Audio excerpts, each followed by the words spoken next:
Hello everyone, this is Michel Leviathan Sarbet and this is a new episode of Wojennik TV. Today again an interview, but a special one because we have two very important, very interesting guests. Our guests, the guests of me and Igor, who is joining us today also as one of the Wojennik TV hosts, will be Marc Rodrigue, the designer of Bayonets and Tomahawks, released recently by GMT Games, and the developer of this game, Marco Poutré. Hello, guys. Hi. I'm extremely happy to have you here tonight, and thank you a lot for agreeing for this interview. Igor and I were absolutely thrilled to have this conversation concerning Bayonets and Tomahawks, because this is such an interesting project that we absolutely wanted to know more about it. So first of all, congratulations for an extremely interesting and successful design, because Bayonets and Tomahawks, after being released, had really great reviews. Igor had the opportunity to play the game several times, and he said it is a blast. It's a great game. So congrats to both of you, because I believe this is a really interesting and good game. Thank you very much. That's correct. This game is really great. In my opinion, Bayonet and Tomahawks is, I would say, for me at least, a game of the year, a discovery of the year for sure. This game I spent, I think, the most time this year, and next to Atlantic Chase, it is one of the best game for sure of the year. So congrats, guys, to both of you. Yeah, it's Marco's fault. Yes, it is always good to have someone to blame, right? Yeah. So guys, maybe starting by the beginning. It's your first released game, Marc. Bayonets and Tomahawks is your child. It's your first published war game. How this game was born? Why the idea to create a game concerning the French and Indian War? What was the origin? It's kind of a lifelong fascination with that period. It started when I was 25. I read the French comic about that conflict. It was called Pioneers of the New World, Pionniers du Nouveau Monde, French comic. And from then on, I was hooked. I wanted to become a reenactor of that period. And as I played many games, I wanted to. I always fiddled with game design. I would always modify games that I played, and I decided to make my own project. And it took 3 times, because I did a project once that was finished in 1998.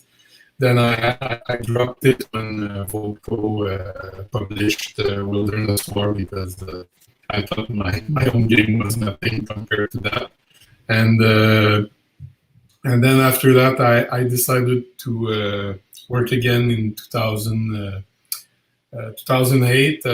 When I started reenacting, I decided to take that project again from the shelf. And then I worked for several years on very, very complex simulation. It was very heavy, very slow to play. Lots of details. And at one evening in October 2013 or 14, I said, no, I don't want that. And the only thing I could think about was the old video game Warcraft, where you would push around your grunts and make them build things or destroy things or fight. And I wanted to capture that feeling in a game. I wanted no numbers at all on the board, because the previous simulation, it had combat factors and all sorts of tables, CRT, combat result table, etc. I threw all that by the window, and I used all the data I had to build that very simple game. And I worked on enough for several years. And at one point I met Marco, and he joined it. It was a beautiful encounter because I was helping him with his own game, Prelude to Rebellion, which is a really cool game. Anybody who likes the Twilight Struggle should try that game. It has very good reviews. And then when it was his turn, he joined to help me, and he's almost co-designer of that game because he pushed for so many good things in the game. So it was a very fruitful collaboration. I feel very honored to work with him, and I hope we do it again. So long answer, sorry. Yeah, it is okay. It is okay. So for me, it sounds like your game is a child of your passion and interest in history. Yes. I think it is quite often the case, at least when you are designing your first game, your first child.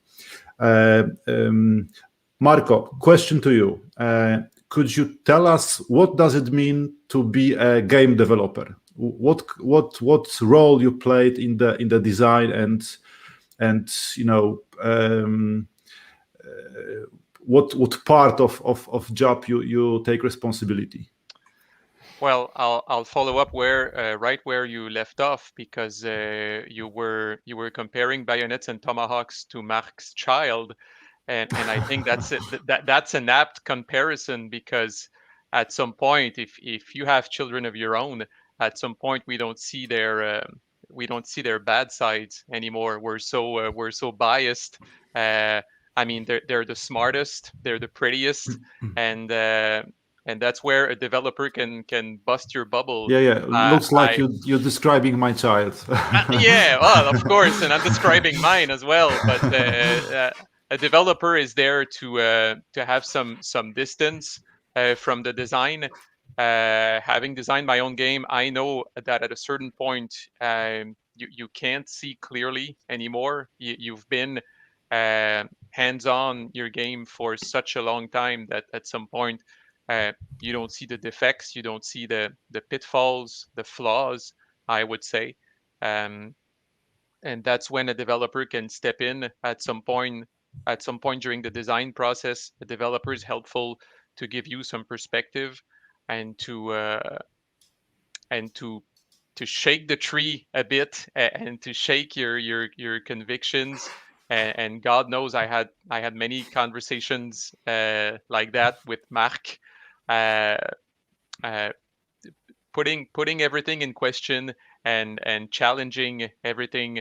That's what a developer is for, because players won't have necessarily the same passion as Marc for the topic. They're gonna judge Bayonets and Tomahawks as just another game coming out, just another war game, and so the developer provides that neutral opinion about the game, and it's very important to have a good relationship with your developer, because it can lead to some strong conversations, I would say, and it's important to set the emotions aside and to look at the game not as a child, but as a product that people will buy and that people will review and judge and enjoy.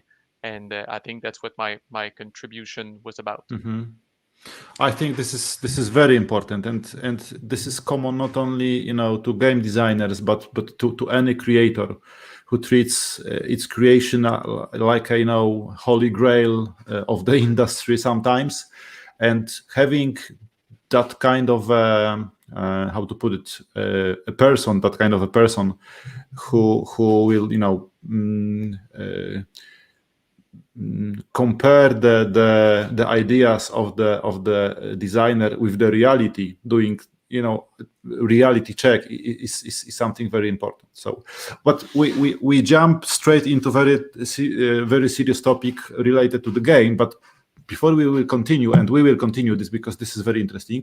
So let me do a step back, and I would like to ask you, both of you, a question about your way into a hobby, how you entered the hobby, and what had the biggest impact on both of you, from the perspective of games you played or the favorite designers, how your way to the hobby looked like. Marco, you want to go first? I can go first. My entry into the hobby was very conventional, meaning that I tried some. I mean, as a child, with my age, I was, the games of my childhood. So Hero Quest, Battle Masters, the classics from Milton Bradley. I was a lot into Dungeons and Dragons, fantasy stuff. So jumping into board games was just natural. I've always loved playing games, and I climbed the ladder pretty fast, meaning that I left behind the gateway games pretty quickly. Even Euro games were leaving me a bit unsatisfied. So I jumped into the hard drugs pretty fast, which is war games. The more complex, the better. But I have to say that I have a soft spot for card-driven games.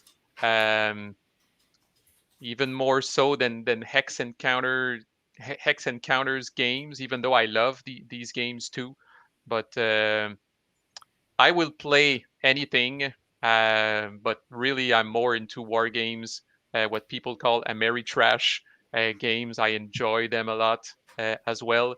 Euro games leave me a bit more cold because of sometimes the lack of interaction, or just the mathematical process of trading resources and placing workers, and the theme that's sometimes a bit stretched for these games. I'm not judging or anything, it's just my personal opinion. But yeah, definitely war games of any kind. I play a lot by email, even before the pandemic. I play a lot online. I play by email a lot, because these complex games, these war games, where you constantly need to reference the player aids, the tables, like Marc said, the complex rule books. Sometimes face to face, you feel bad for your opponent because you're looking up a rule. But when you play by email, you can do this all on your own time, and it's part of the fun for me. So I always have like 8 or 9 email games going on, and I like to try a lot of different stuff. So that's my story. Actually, if I am right, you were a very active Labyrinth player some time ago. Yes, not some time ago. It's still You my still favorite are. game. It's still my favorite game, and with 2 expansions out now, it has gone from good to excellent in my mind. I like to play with all expansions mixed in. And yes, like I said, card-driven games are a soft spot for me. So I don't know. I like the flavor on the cards. I like handling a hand of cards.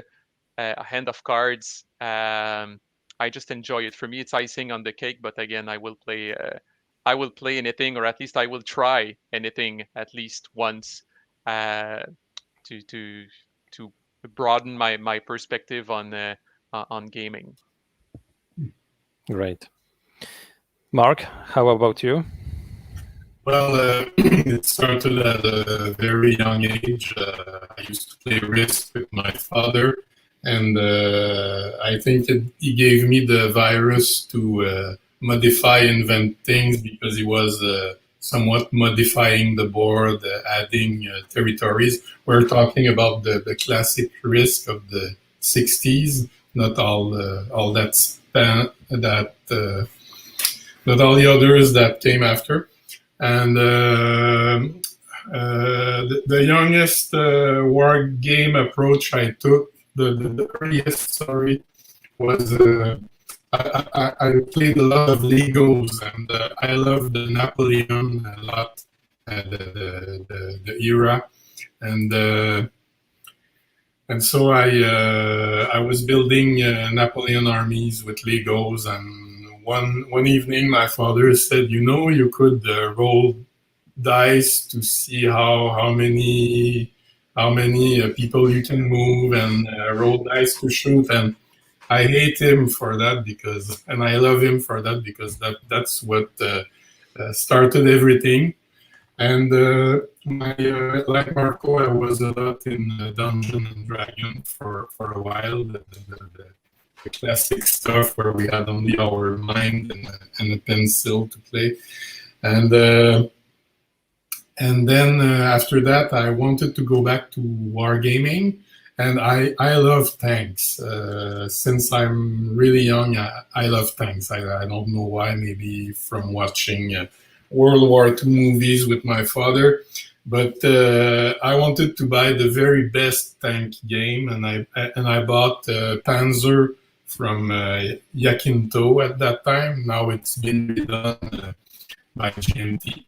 It's designed by Jim Day, and I loved it, but I hated the plotting. It took a lot of time. And then after that, for more fluidity, I discovered Squad Leader, then moved on to Advanced Squad Leader, and to the point I made Advanced Squad Leader Burnout because the rules book is 4 inches thick, and we were constantly arguing. And then when I had my daughter, game was more limited, so I couldn't spend the whole night playing. I guess many people will relate to that, many fathers. And so I aimed for games that would last about an evening. I played Axis and Allies Europe. I love that game because it was apparently simple but outrageously long, so I seeked a way to simplify it. And one day I just emerged from my cavern, my cave, and I came in contact with Stack Academy, the Montreal gaming group, and I discovered maybe 15 years of game evolution since Advanced Squad Leader, and my jaw dropped. Like card-driven, I read about that, and I didn't understand it, and I was dismissing it, while it's probably the most genius milestone that has happened in wargaming in the past 10 years, and thanks to Mark Herman. And I discovered also other kinds of game, more Euro. Like Marco, I don't like the calculation and the optimization, but some like Age of Discoveries talk to me because they portray a time period that I like. And since in the past 7 years, my game collection just exploded. I had only a few Axis and Allies box, and now I have maybe 100 games, very good games. I love fluidity in games, because if a game has fluidity, you stay in the team. You don't get distracted. The narrative takes all the space in your head, and you focus on the strategy. And that's what I wanted to do when I designed my own game. I wanted the people to forget about the rule and feel the wilderness and the musket shots and everything. So that's about where I am right now. And my the recent game that that I love the most are Conan, the big game with lots of figure, and the fantastic concept of energy with the little gems. I simply love that. So that's far from working, but I love that. The Expanse, the game about the Expanse, it's card driven, very neat. And recently, Atlantic Chase, which I'm convinced is a game changer in our industry, and we will see more of that in other games and other titles. Well, that's about it. Okay, thank you. I'm hearing myself twice. You mean echo? Yeah, the echo. Okay. Yeah, it is okay right now. Okay, guys. So before we get back to the Bayonets and Tomahawks related topic, I have just one question to both of you. Maybe a kind of advice for your colleagues. One of my colleagues designed, simply speaking, brilliant game about Italian wars in 16th century. It is very modern CDG game for the two players. And my question is how you two did end up with a company like GMT. So what steps should, young designer, let me put it that way, young designer do to end up with that kind of a company like GMT? What is important and how to approach that kind of a companies? That's a good question. I was fortunate enough in my case. So Marc mentioned the Stack Academy, a gaming group in Montreal, and at the head of this group is another Marc Guénette, who is very well networked and knows about every key player in the for various war game publishers through experience and just traveling to GMT East, GMT West, and some other US conventions. When he heard that I had a design brewing, he sent a few emails. I'm sure it helped. That being said, the times have changed since the times that you had to send a physical prototype that was very costly, and you didn't even know if it would end in the trash before someone even looked at it.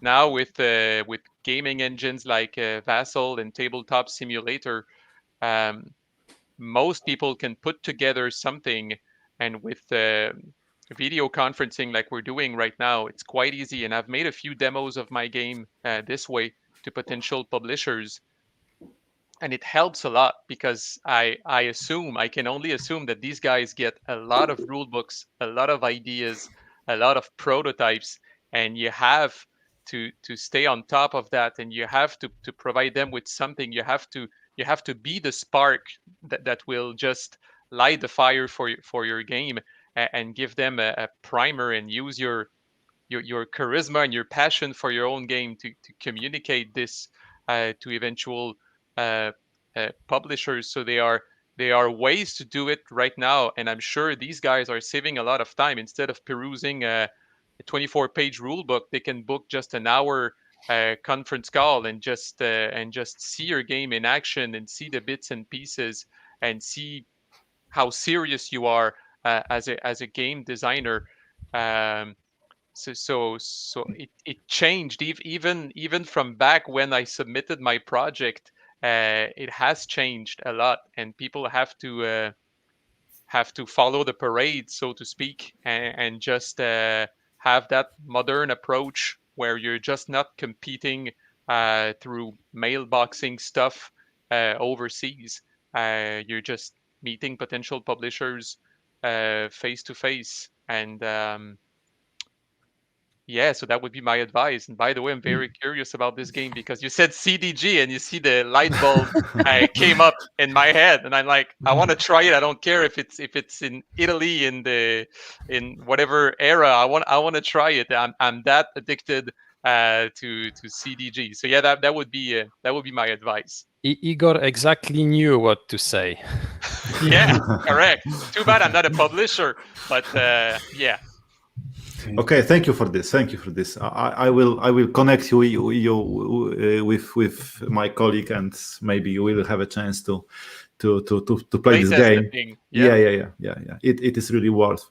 Okay, thank you. It is great advice and great comments.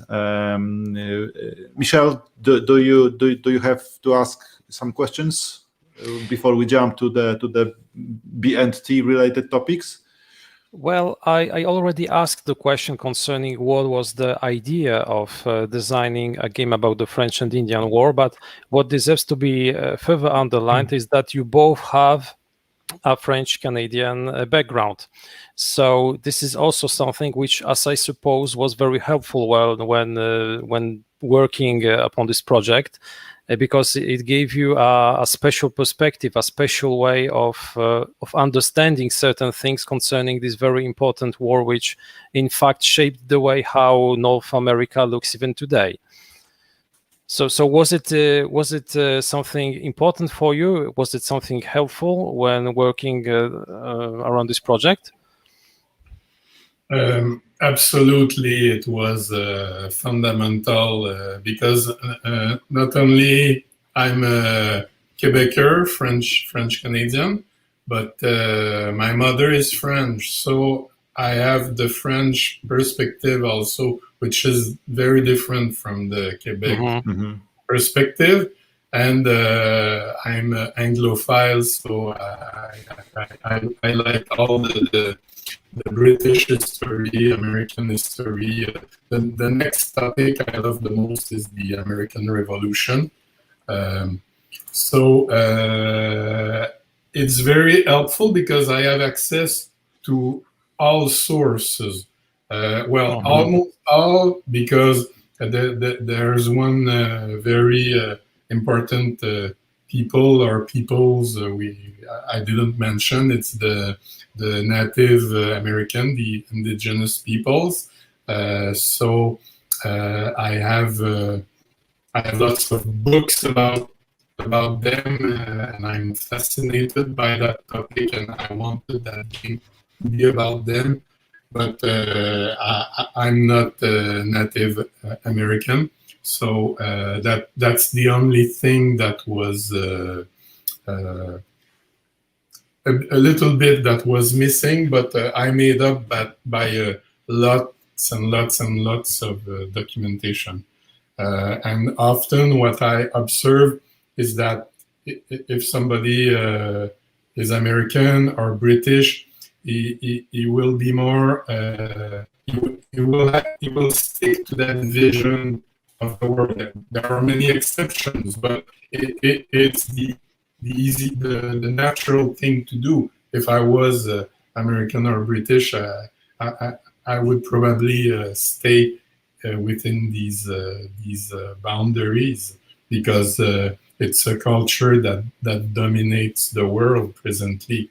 We're not speaking Spanish in the interview. We're not speaking Russian. Maybe we'll speak Chinese in a few years. But so that was an advantage for me, because I have access to lots of documentation in French that does not say exactly the same perspective as the documentation in English. Although I see a lot of authors, they go out of their way to see the other perspective. So it's evolving also. Okay, it is quite interesting. Yeah, I'm sure. If I can add, if I can add on top of that, I think with a designer developer duo, it's perfectly fine for the developer to know next to nothing to the team, because again, there will be buyers of the game that will know next to nothing to the French and Indian War. And I can humbly say it was my case. I knew next to nothing about the French and Indian War. What I learned in school, and it does not go into the details of the campaigning and the brigades and the light units and the raiding and stuff like that. It just goes bottom line, we lost, and we lost the colonies. But anyway, so I think it's interesting if you're looking for a developer, maybe go out of your way to look for someone who is not as familiar with the team as yourself. And again, it can give you that perspective that maybe that little bit of Chrome is a bit much. And sometimes when you're passionate about a topic, it's, but it happened in this specific battle in history, and that's why this rule is there. So you can challenge that. Otherwise, there's a risk that you're both going to be passionate about it, and the rule is going to remain there. And the people who are more or less accustomed to the topic will go like, well, this is complicated, this is hard to remember, and stuff like that. So again, another piece of advice, but you can team up with a developer that is less familiar with the topic, and it's perfectly fine, and it's perfectly it's good for the game in my mind. Actually, this is very interesting what you just mentioned. At least in my case, it is quite often that the game is a driver to digger into the history, not the opposite. Of course, I have some cases when I, taking the game just because of I like this part of history, for example. But quite often it is opposite. So I'm, tasting the game. The game is good. It is fun. And I'm starting to reading about the topic. So I think what you just mentioned is very important, and it is good for the design at the end of the day, right? Yep. I guess it's also just the art of asking some questions which might seem obvious for people who are well into a topic, but which in the end of the day may streamline the design or maybe make it more attractive to people who are not very keen on the topic. So I think it's an extremely interesting point. Yeah. But you definitely need someone, ideally the designer, who is very familiar with the theme. And if you've been following the Board Game Geek forums for Bayonets and Tomahawks, I always defer to Marc when it comes to how come this is happening. And it has become an inside joke between Marc and me that say, Marc, can you reply to this guy? Can you find one example? And Marc always comes up, well, you know what? In 1757, this battle, this happened, and this is where this is why the rule is there, and this is an example of how this can happen. So Marc's knowledge is limitless about the conflict, and this is very helpful because there will be French and Indian War freaks that will be buying the game, and you're going to be challenged. So you cannot hope to design a game about a theme that you're not familiar with. You're just going to be flamed to death on the forums, and you're not going to survive at the end of the day. I had scholars who contacted me and asked me some tough questions. I was glad to be able to answer to their satisfaction. But that being said, there's a caveat to the realism and it really happened, etc. It's that I think it's Jesse Shell in the Art of Game Design. He says, even if it's realistic and true, if it doesn't make sense game-wise, throw it out of the game. And Marco helped me with a lot of things. I threw out a lot of things to the point my nickname is Joe Chainsaw, as I cut bits of my game. But I resisted. At first, I said, no, we cannot remove that. It's almost like Gollum, my precious.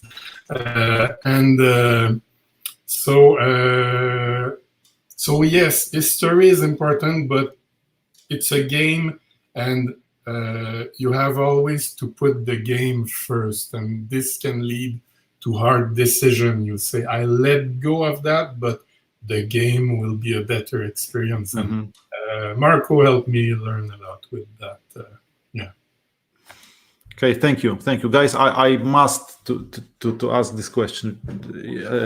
It is very hard to not mention Wilderness War when discussing your game. And I'm just to be clear, I'm not looking for similarities between those two games.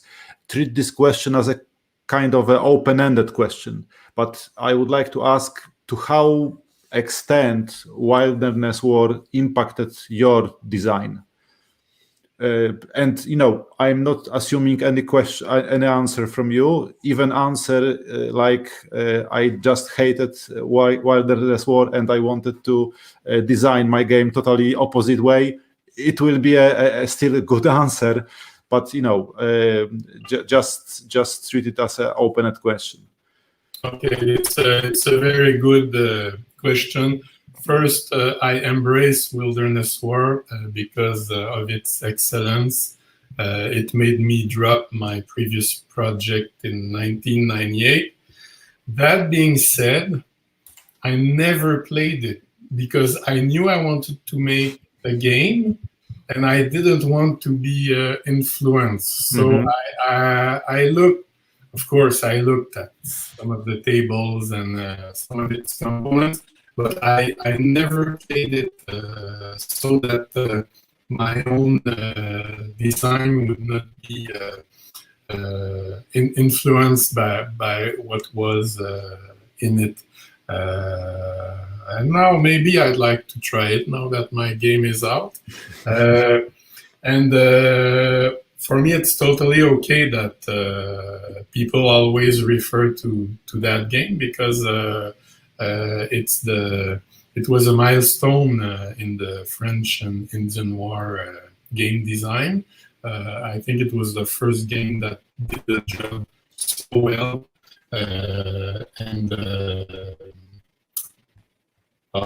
I'm losing my train of thought, but the principal effect it had on me is that whatever I did, I had to do as good as Wilderness War. I couldn't come up with something that would be less. Volko was very encouraging. He's the one who ushered me to GMT. He had seen some of my prototype photos and he found them cool and he wanted to meet me in Montreal and play my game. And he said, what will you do next, Marc, with that? And I had approached another publisher, but he had turned me down, but with a lot of praise, just I wasn't in his line of games. And I was planning maybe on self-publishing my game because I'm a graphic designer. I can do everything, and it's a curse as well as a as well as a blessing. Sorry, I'm rambling. Back to the main topic. Volko asked me, "What will you do with that, Marc? Who will you go? Who will you see?" And I said, well, of course, I won't go to GMT. They already have a Wilderness War. And he says, why not? Do you know how many Eastern Front game we have? Do you know how many Japanese game we have? So why not? And he wrote a very nice letter to Gene to open the door for me. And it took maybe a month, and Gene contacted me and said, well, we want to be in the P500. So that's the effect Wilderness War had on me, and I'm kind of glad that a lot of players they talk about my game and they say, oh, it's as good as Wilderness War, or I like that even more than in Wilderness War. But both games are different approaches. His game is a full-fledged CDG. It's a pseudo CDG with only 2 cards in your hand. So Definitely. Both games are totally different. That's why I have both of them. I mean, Bayonet and Tomahawks. But between us, I played Bayonets and Tomahawk more often than Wilderness War. And it's funny to me how when there's a bunch of games, like Mark mentioned the East Front and the Battle of the Bulge, when there's a bunch of game, what's another game in that bunch? People don't even flinch at that. But it seems like for some lesser known conflicts, when there's a game, the game becomes the norm, and it scares designers away. I am under the impression that it scared Mark away at some point. So I don't know. There is this transition between a single authoritative title that rules everything, and the part where there's a bunch of game, and what's another one on the pile. But there's this transition between one and the bunch where it's hard because you're getting compared to a single title. But in my mind, once you know the conflict, once you know the history, it's fun to see some other designers' perspectives on this, either through the scale or the mechanics or stuff like that. So you're going to recognize some of these units, but they behave differently. They don't have the exact same abilities, and so I don't see where people are. And of course, it's going to draw comparisons, but it's okay, and it's fun, and it's part of the and there's plenty of love to be had for all the designs in my mind. But yeah, so some topics we don't have the same reaction when there's another game coming out. But for lesser known conflicts, it's well, there's another game. How different is it than this game? Why should I get this game when I already have this? And the people has like 10 Bulge games unplayed on the shelves. So it's always funny to me anyway. Sorry. No, it is interesting point. Just as off topic, Michel, do you remember our discussion we had a day when the Wojennik TV started? It was a couple of years ago. We had a discussion about what kind of games we would like to play, and we would like to make reviews. And we discussed that 150 games about Market Garden operation, Eastern Fronts, 2,000 games about the Bulge, Normandy. Normandy, and we agree that correct that it will be discussing games which are not, the topics which are not popular among the designers would be something that we would like to do. So exactly. So we understand the pain. Okay, guys. So another question from my side, unless Michel wants to jump in. Feel free. Okay, so the game you design, it is asymmetric game, and my question is, each side is played in totally different manner, totally different way. From my experience as a player, it is also that you need to learn two different games when you're playing asymmetrical game.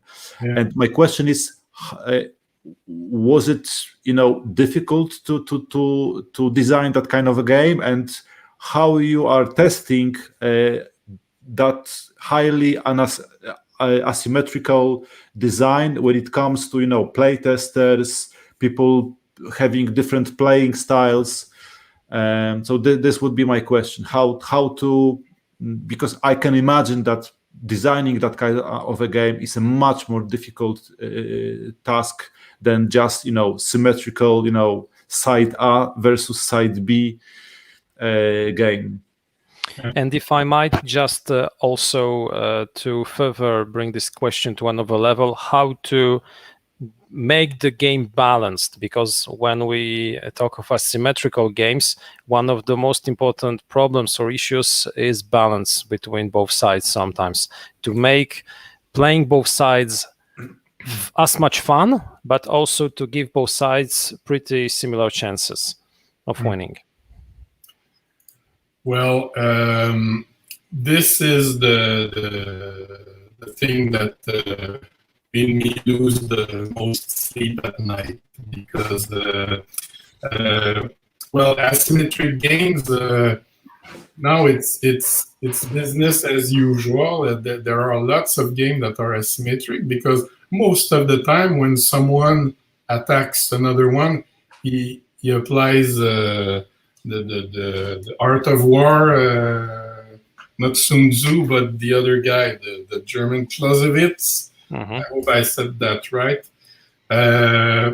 You attack when you're ready, and the other is not. So if you do the Battle of France, it's asymmetric, because the German have lots of advantage, and they decide to move on. So Bayonets and Tomahawk is not atypical by being asymmetric.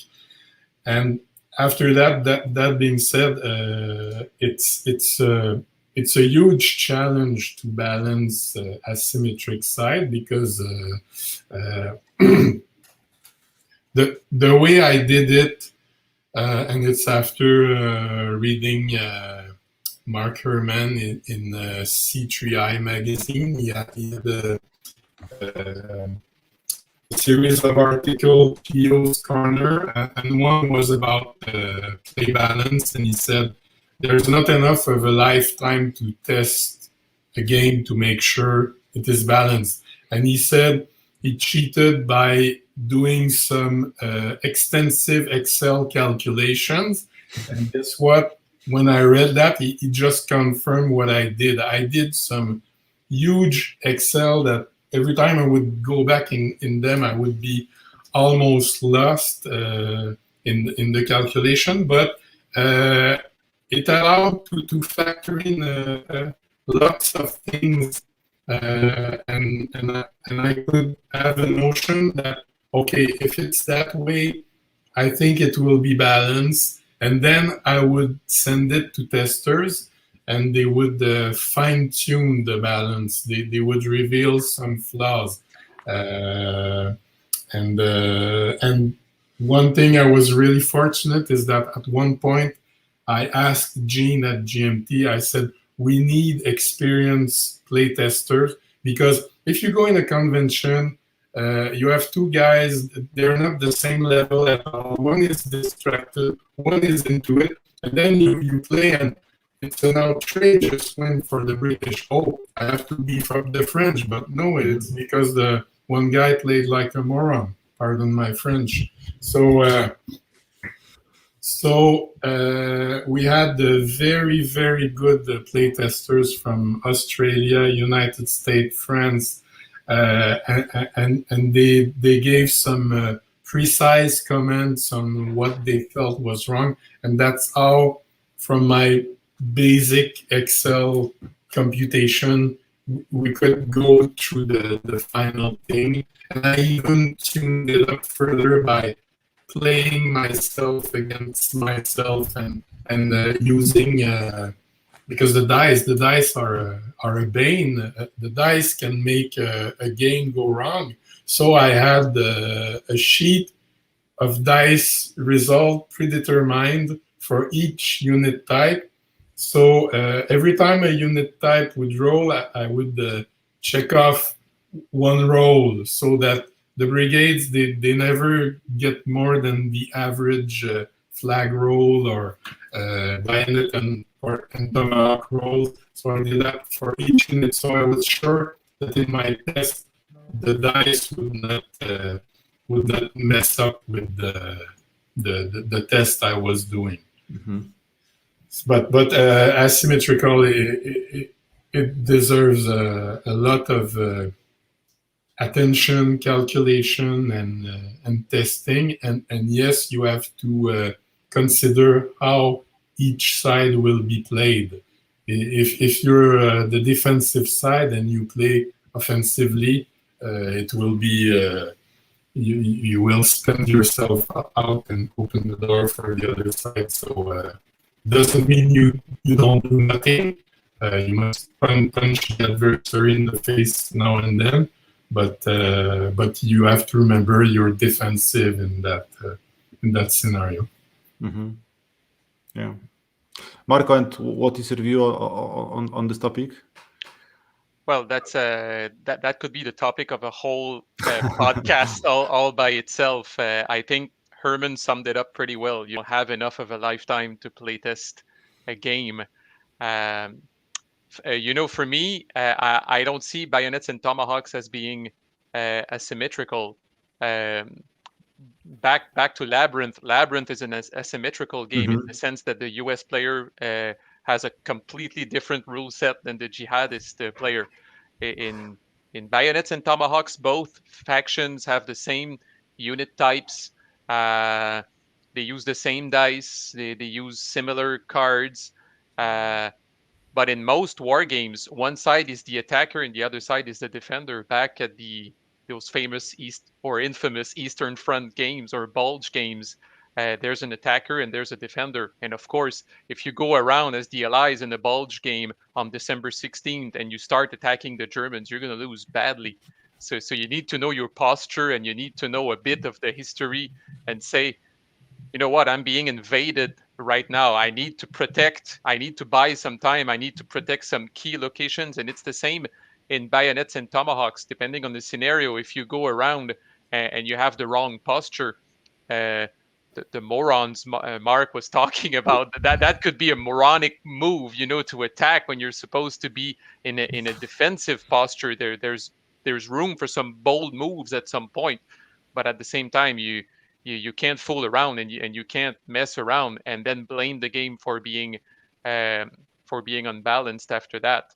So feedback from testers, Mark with his engineering background and all the calculations that he talked about in Excel, that helped speed the process along, because even if people playtest, there are some people who are naturally better at games. That's just a fact. And even if they say, well, I won 5 times in a row as the British, well, I don't know, you're just better than Michel. You're just better than Michel. That's a fact. And you need to take that into account when you design games. You need to match people of similar skill level, or otherwise all the playtesting, it's good for having feedback on the game itself, but it's bad for balancing purposes, because the results are skewed in advance because people are of varying skill level. So that's a huge challenge. And again, that's helped a bit by online playing, because you can get more playtesters. We would have been hard to have some Australian playtesters for Bayonets and Tomahawks using a physical prototype, but they were able to you can match someone from Australia with someone from the US using a gaming platform like Vassal or Tabletop Simulator. So that helps a lot too. Yeah, the Australian group was really good, and they did a lot of playtesting. Peter Manger and his friends, they really helped with the game. Next time when you will be designing your next game, please send us some copies to Poland. We have very aggressive players here in Poland, so true.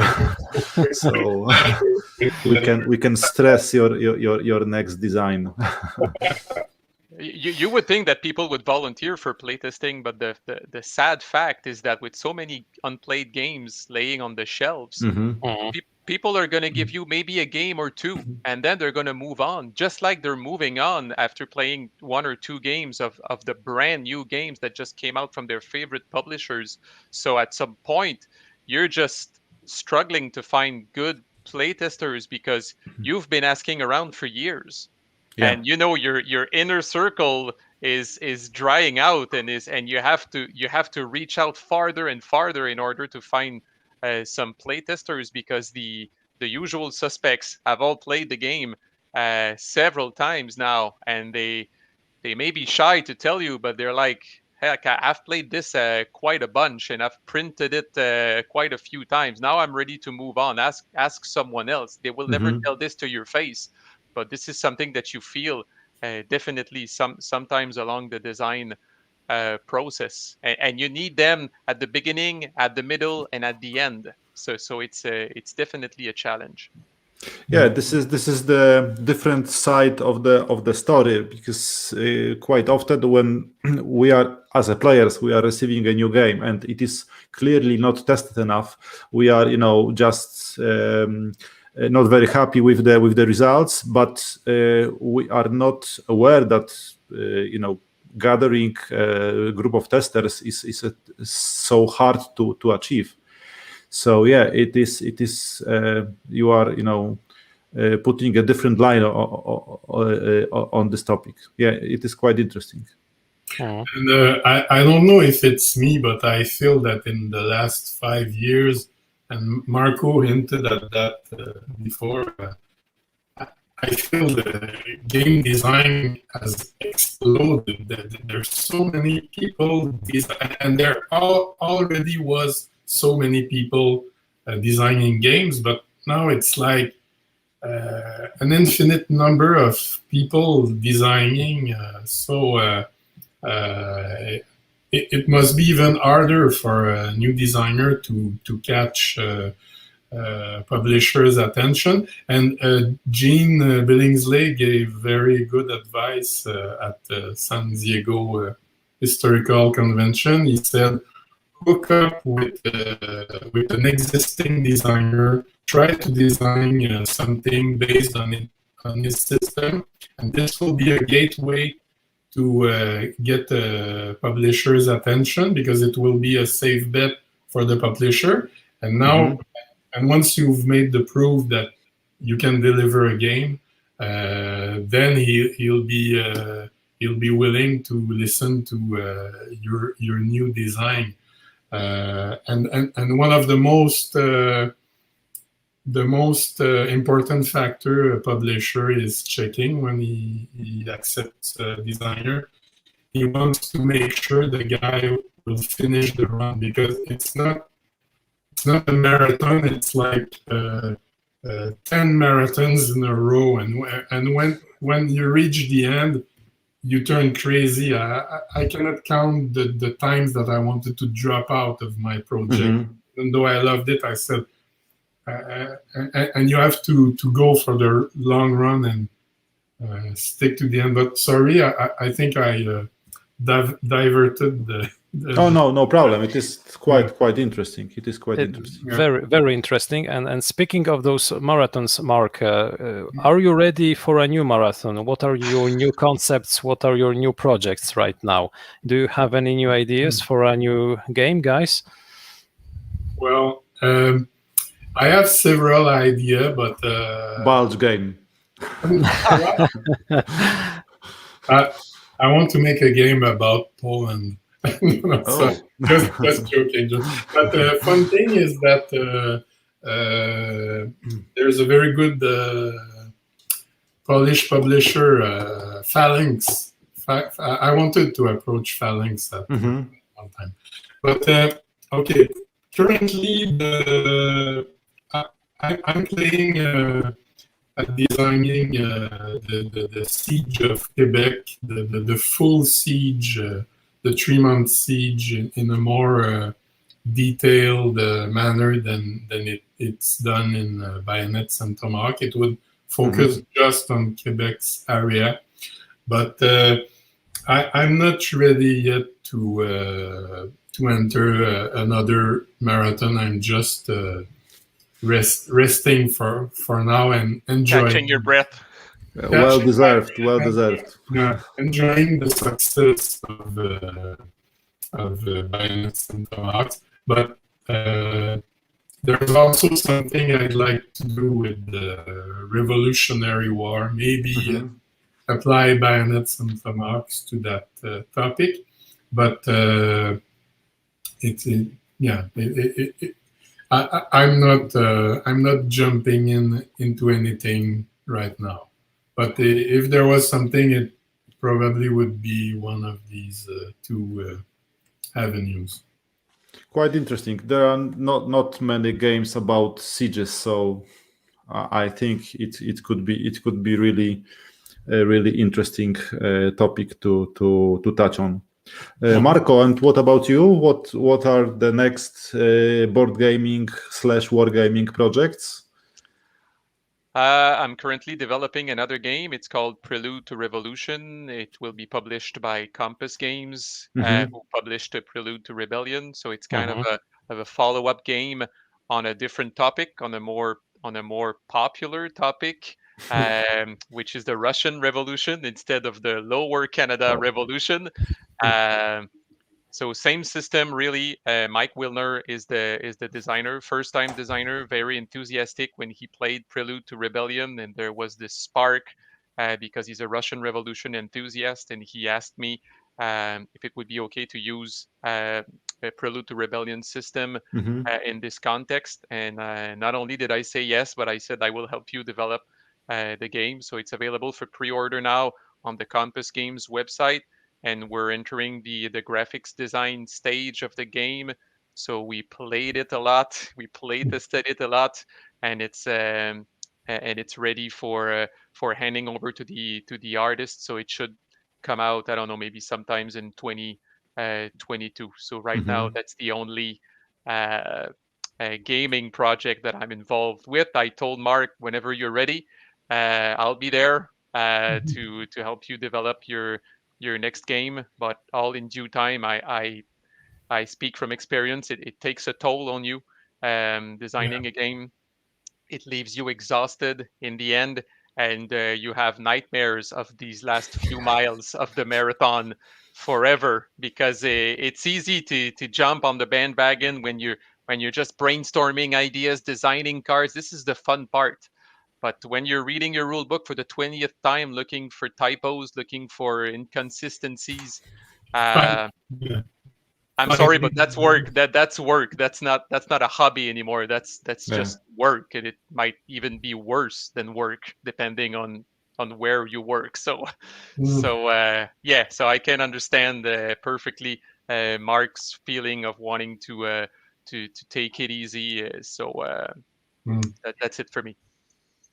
You were saying Wargame or another project I'd very much like would be something about the fur trade. It's an idea I had for a while, so it would not be a Wargame, that one. But you both know about Marco's game Prelude to Rebellion? Rebellion, yes, of course. Did you play it, or? I haven't had the opportunity to play it, but me either. Yeah. Yes, but I added to my wish list, so I will be taking a look at it in the near future if I'm able to grab a copy, because the topic is extremely interesting. I love games about very intriguing and not very often used topics in wargaming. Yeah, and this one is quite unique. That fits the bill, yeah. I have an anecdote, because that's how Marco and I started working together. We were at the same convention. I was presenting my prototype. He was presenting his prototype, and I think nobody showed up for his prototype, and he was kind of disappointed about that. And I said, well, Marco, come play at my home. I want to try your game. And the topic, the Patriot Rebellion, totally uninteresting for me. I just wanted to see his game, but the topic, it's something we studied at school that I like. And then he came, it made me try the game, and after trying the game, I said, wow, I was knocked off my chair, because I said, you come here with a game of a topic that I don't like, and you made me love the topic. And that's where I decided I would back him up by being the graphic designer for his game, and started working together. So that's the power, how a game can drag you into a subject, even if you don't know it. You can rediscover it. That's what Prelude to Rebellion did to me. Yeah, and this is exactly what I was thinking when I was talking about this, game as a first step of understanding about some periods of history. You play the game, you like the topic, you like the game, and then it is, just after this, it's just a reading of next book and next book and next book. Okay? Yeah, exactly. So, guys, I think we will be ending this conversation. Thank you really a lot for your time. Thank you a lot for all your insight. I think that this was an extremely interesting conversation. You really gave us a lot of info, both concerning Bayonets and Tomahawks, the designing process of creating a game. So I'm extremely grateful. Thank you once more for accepting this interview. Yeah, thank you, guys. I had really blast, talking to both of you. Thank you very much. Well, it was the same for me and for Marco, I guess, and I'm very humbled that somebody from the other end of the world wants to interview us. So thank you very much. And I think there's someone at the door, so I have to run. Okay. So thank you a lot, Marco. Thank you, guys. Thank you a lot, Marc. Thank you. Thank you. Thank you a lot also for watching this video. I invite you to take a look at our other videos on Bayonets TV. Have a fantastic day and see you next time. Thank you. Bye-bye.